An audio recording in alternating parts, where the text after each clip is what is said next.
So guys, this is the face behind Magic Tailor. So now today we are going to be having a very beautiful tutorial. You guys are going to end up loving the video, I can promise you that. But before then, please, I want you all to subscribe to my channel, like my videos, and let us make my comment section an interactive one. If you have any question, please do well to ask me. Then if you have any video, if you have any any question concerning any other style that is different from this one I'm going to show you guys, you can ask me, then I'll make a tutorial for you. Thank you, enjoy and have fun. Bye. So guys, join me as I create this beautiful dress. You are going to love the experience. So now this is the measurements we are going to be using. Please take note of it as we move to the table. Now that we are here, the first thing you want to do is to place your back measurements on the pattern paper like so. So after that, you go ahead and locate your chest line.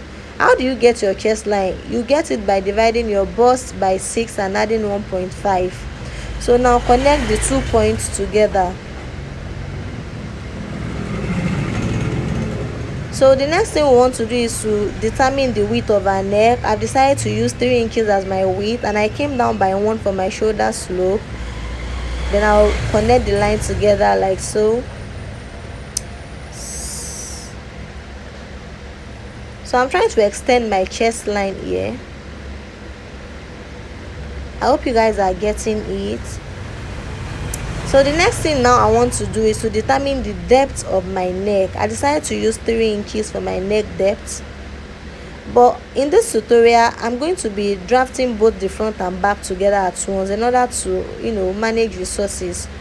So for the back, I'm going to be coming down by 1 inch. Then I'm going to shape the neck like so. So now the next thing I want to do is on that part, divide it by 2. Yeah, that's the midpoint. On the midpoint, come in by 0.5 inches for the front. In order to have this is so as to avoid bulginess when you put on your clothes. Then you are going to come in by 0.25 inches for the back. Remember, I'm drafting both the front and back together. Now determine your bust measurement by dividing it by 4. I added 0.5 ease allowance and 1.5 for seam allowance. So I'm going to curve my armhole into my bust measurement like so. Sorry, I'm using my hand to block you. Okay. Yeah, so in order to get rid of that point egg, see what I just did. So do the same thing for the back too. Remember, we are cutting both front and back together.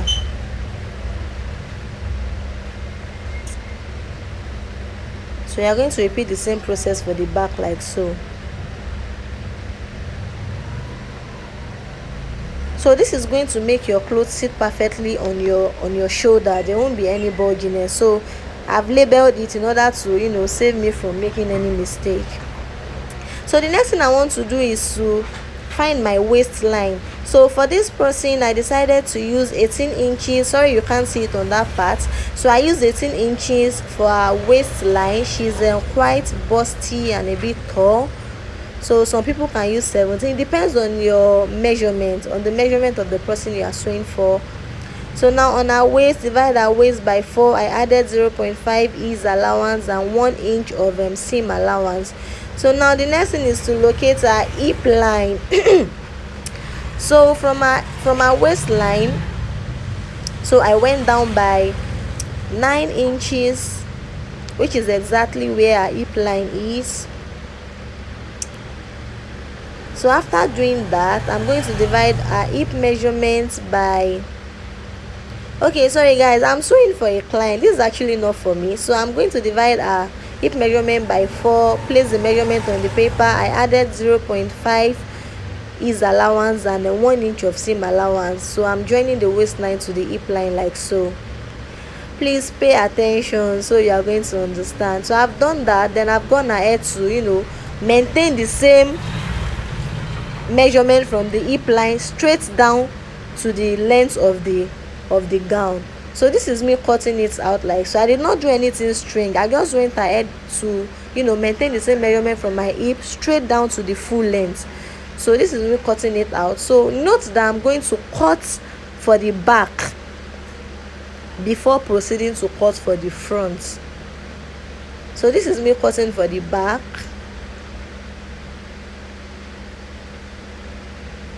It is quite easy if you pay attention.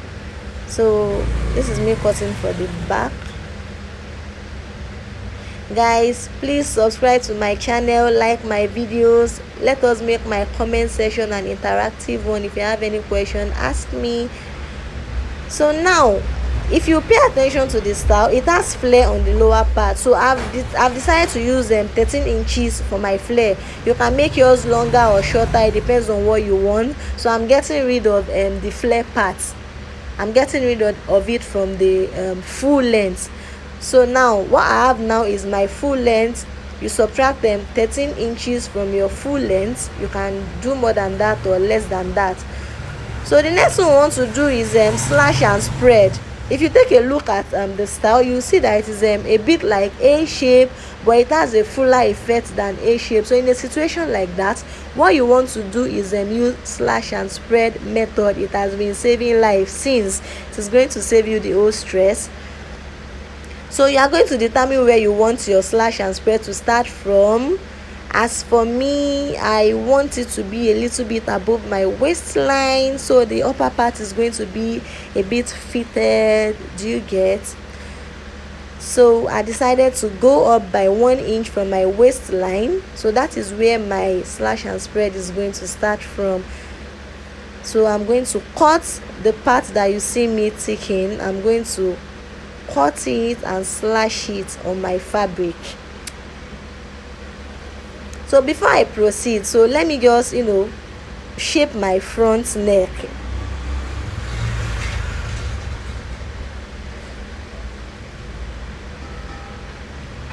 Before we proceed, I'm going to shape my front neck. So in order to know what my armhole is going to be, I measured my armhole. Then I'm going to subtract 0.5 from it. We are going to join the shoulder by 0.5. So whatever I have left is going to be the armhole for my sleeve. So this is going to make the cutting of my sleeve easy for me. So as you can see, guys, I already placed the pattern paper on my fabric. I've added my zipper allowance and I want to slash and spread. So I've slashed already, guys, and I've spread it. You can spread it as much as you want. As for me, I used 20 inches. The whole thing is 20 inches excluding the zipper allowance. So, and I've gone ahead to make a cute shape. It has to be round, not straight. So after placing my fabric, my pattern paper on my clothes, so I saw that there is a bit of curve, and the curve is too much, so I don't want the thing to look weird. So I'm going to get rid of that part. We already slash and spread, so it won't be tight because we have allowance, enough space.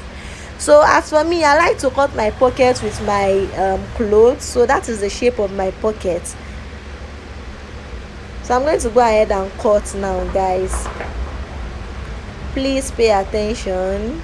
So I've done that, guys. So this is the front pattern. I've cut the neck of the front, I've cut the armhole of the front, I've placed it on the front, and I have started cutting the front too. But then if you notice on this pocket side, I did not really cut it because I want both my front and back pocket to be accurate. I don't want to cut them separately, so at the end of the day they would not end up giving me trouble when I'm joining together. So I'm going to go ahead and place my back on my front. I already make a shape. I already sketch out the pocket on the back. So I place my back on my front, and I'm going to cut out the pocket at the same time, so much that they are going to rhyme. They are going to be rhyme when I'm joining. I hope you guys understand why I did that. Please, if you have any question, do well to ask me. So this is me trying to cut out the pocket. I don't really like cutting my pocket separately. This saves a lot of time and stress actually. If there is any question you have for me, please do well to ask me. So after cutting the pocket, this is what it looks like, guys. So now the next thing I want to do now is to proceed and cut my sleeve. The sleeve is actually a short sleeve, so I have determined the length of my sleeve and I have added the folding allowance that I want to add. So the length of my sleeve is 10 inches. I added 2 inches of folding allowance. That makes it 12 inches. So I've determined so this is me trying to determine my round sleeve. I divided my round sleeve measurement by 2 and I added 1 inch of seam allowance. So I believe we are all pros, we know how to cut sleeve, but at the same time I'm trying to remind you here of what we are looking for. We are looking for 11.5. remember I measured it on my armhole on the bodice and I subtracted 0.5 for joining the shoulder from that. So that is why we have this.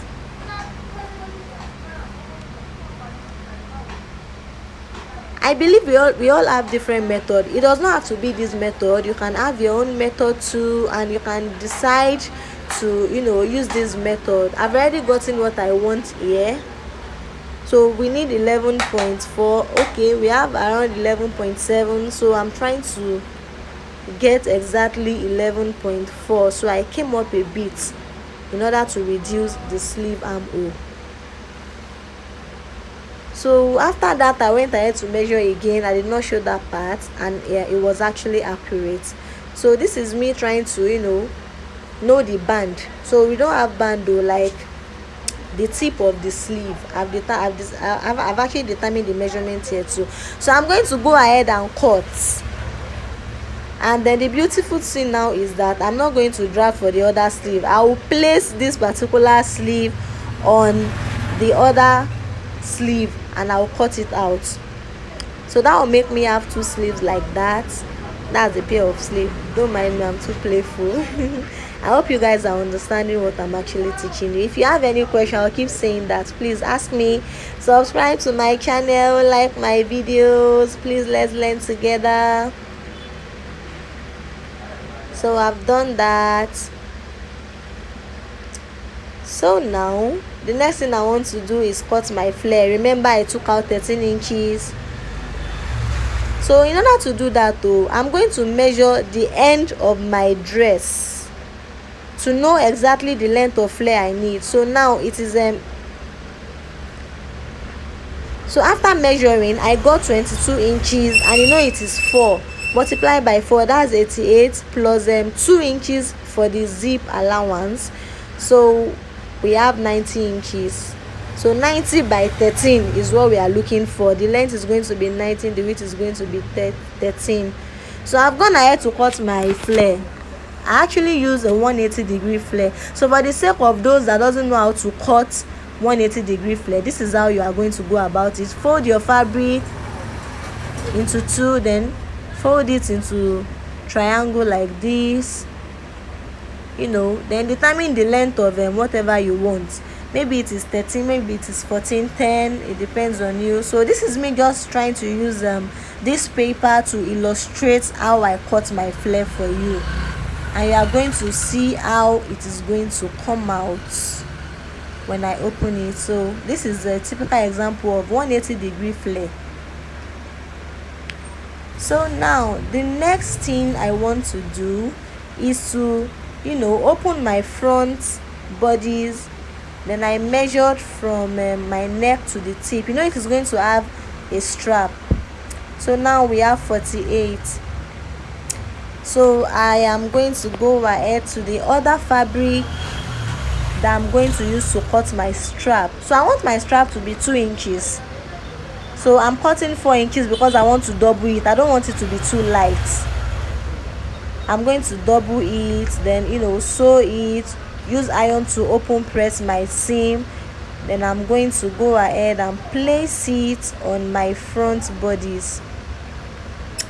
But before I do that, it has like 4 rectangular patches at the front. So this is me trying to determine how wide and how big I want my rectangular shape to be.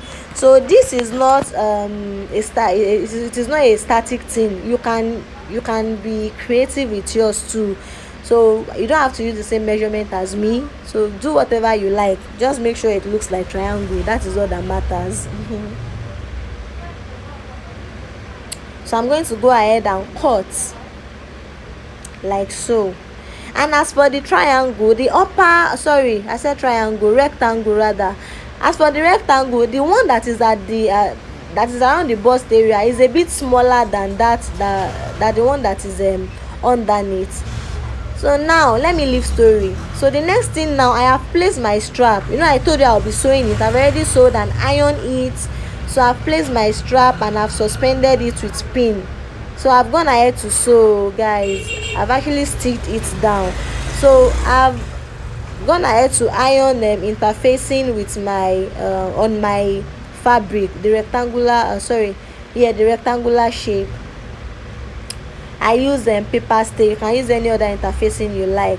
So place it on your fabric like this. It is already looking like it. You can suspend it with pin, then take it to your sewing machine and stitch it down. Guys, I've done a lot. I've joined the front and back bodies together. I've joined the sleeve. I believe you all know how to do that. So this is me trying to get the length of the collar. It has a standing collar that we are going to put on the neck area. Please bear with me, and then don't mind the background noise. So I got 21 inches. So remember, I'm still going to use this other fabric to cut my collar. So 21, 10.5. I folded it into two and I added stitching allowance. So I want the length of my collar to be 2 inches. So I did 4 inches. I'm going to fold it. It is a collar. So just follow this picture. So now I don't want the neck to be too wide at the top. So I got rid of 1 inch at the top. See the way I slanted it, so you won't make a mistake.